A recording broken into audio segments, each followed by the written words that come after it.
Hi everybody and welcome, this is the Apostate Prophet. I hope you're having a fantastic day. I want to take a few of your minutes and talk about something ridiculous. The dumbest argument in Islamic apologetics that I've heard so far. And that argument comes from none other than a person called Farid Responds, whom I haven't mentioned much before, but whom I will mention in the future. I think I will make a video about him which will be called The Dumbest Muslim Apologist. And right now I want to make this one, which is called The Dumbest Islamic Argument. Maybe as a follow-up to this one I can also mention how he is a pedophile apologist who thinks that Muhammad's marriage to Aisha was not child rape because the parents consented to it. I'm only calling this person dumb because he is dumb. Just kidding, I'm only doing this as a response to their language. This person, Farid Responds, made many videos about me and claimed that he debunked my work. But I can never get over the fact that some people actually do celebrate this guy as somebody who debunks critics of Islam, but this guy has content like the following. A long time ago, I made a video in which I pointed out that the Islamic narrative that the moon was split in two in Muhammad's time is rather ridiculous. That one night the moon did indeed split in two and then came back together again, and that this was a huge miracle which confirmed that Muhammad was indeed a prophet. But that the local polytheists accused him of just doing magic, and they didn't believe. Of course, very reasonable. People wouldn't have seen the moon split in two in the sky, something they have never seen before, and just said, whatever. I don't believe you anyway. That's just magic. I can do that too. Oh, let's drink. So my argument was, if the moon had indeed split in two in Muhammad's time at night, then this would have been seen from many other places in the world. It would have been seen from Europe, from Africa, from India, and possibly from China, from many other places, but we don't have a single piece of evidence, we don't have a single source that says that such a thing happened in the 7th century. But this very intelligent friend of ours called Farid Responds made the following response. The moon would have been visible in these areas, or late at night towards the morning in these areas. One of the reasons why we do not have heaps of documented evidence was because most people were asleep at night. Remember, this is the 7th century. There is no reason to assume that the split occurred for a long duration of time. So even if one was awake at the time, it is not likely that one would have noticed the moon splitting. Furthermore, even if you did see the moon split for a short period, you would most likely doubt yourself after seeing it return to its original state. One of the reasons why we do not have heaps of documented evidence was because most people were asleep at night.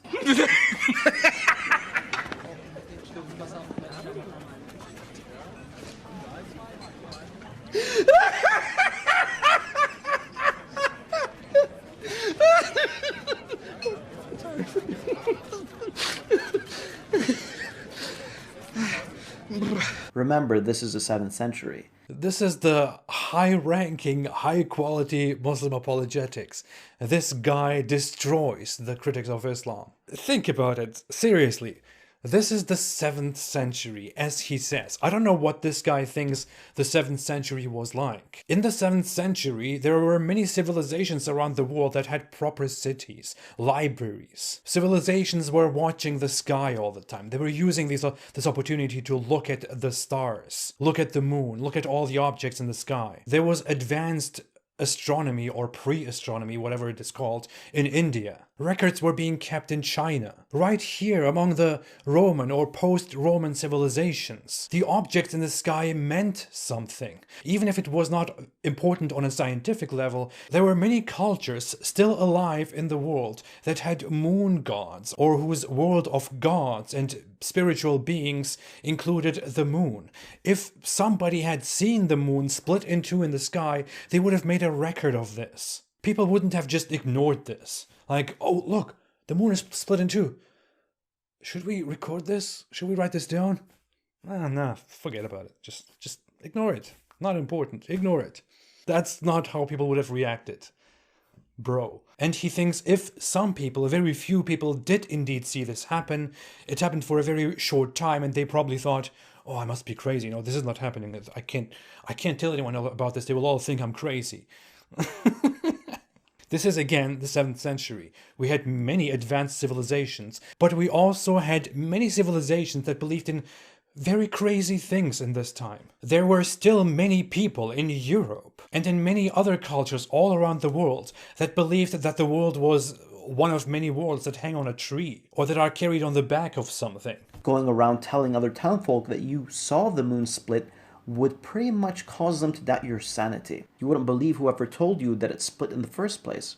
Let's be serious. The Quran doesn't even properly describe what happened. It says very vaguely, the hour has come near and the moon has split. And if they see a miracle, they turn away and say passing magic. And they denied and followed their inclinations. But for every matter is a settlement. Nothing is actually clear when you read the Quran, which is why some Muslim commentators just looking at the Quran think, well, this probably didn't really happen the way people think it did happen. The problem is that the Hadith describe it much further. We see that his companions described that during the lifetime of the Prophet, the moon was split in 2 parts, and on that the Prophet said, bear witness. Or the moon was split in 2 parts during the lifetime of the Prophet. Or the Meccan people requested Allah's apostle to show them a miracle, and so he showed them the splitting of the moon. Or then a piece of the moon went towards the mountain. It doesn't matter how long it takes for this to happen. It doesn't matter how quickly it is over. I don't know what this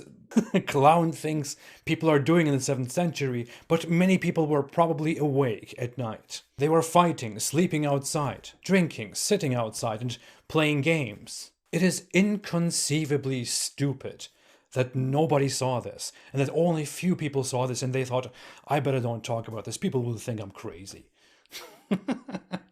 Funnily enough, Farid Responds tries to dispute my claim that nobody witnessed this and tries to bring a very ridiculous argument again. He says the Quran confirms that some people did see it because the Quran says, and if they see a miracle, they turn away and say passing magic.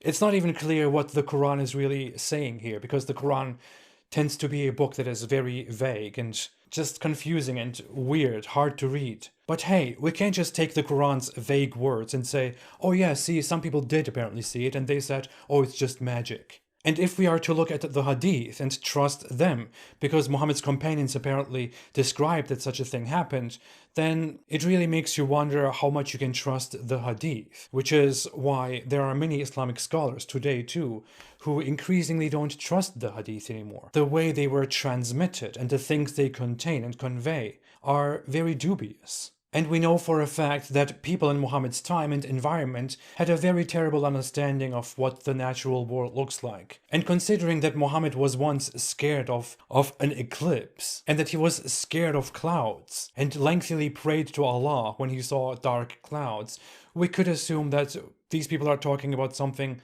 completely different. What is definitely certain is that the moon did not visibly split in 2. And if Allah decided to only make those few people in Mecca see that miracle, what is the point of that? It looks like Allah was trying very hard to make people not believe in his religion. I hope this clears it. These are the best that Islam has to offer, the Muslim apologists that Allah sends. It's very embarrassing, man. Anyway, thanks for watching. If you like this video, please don't forget to leave a like and to subscribe. If you forget to leave a like, I will assume that you were asleep at night and you didn't see the video. If you want to support me in what I'm doing, in my fight against these very intelligent, very big, very strong Muslim apologists that are so hard to fight for me, please don't forget to support me on Patreon. I appreciate your support very much. I'll see you in my next video, or you will see me. Have a fantastic day, and please stay away from Islam. So sit down, pick up a book, and educate yourself.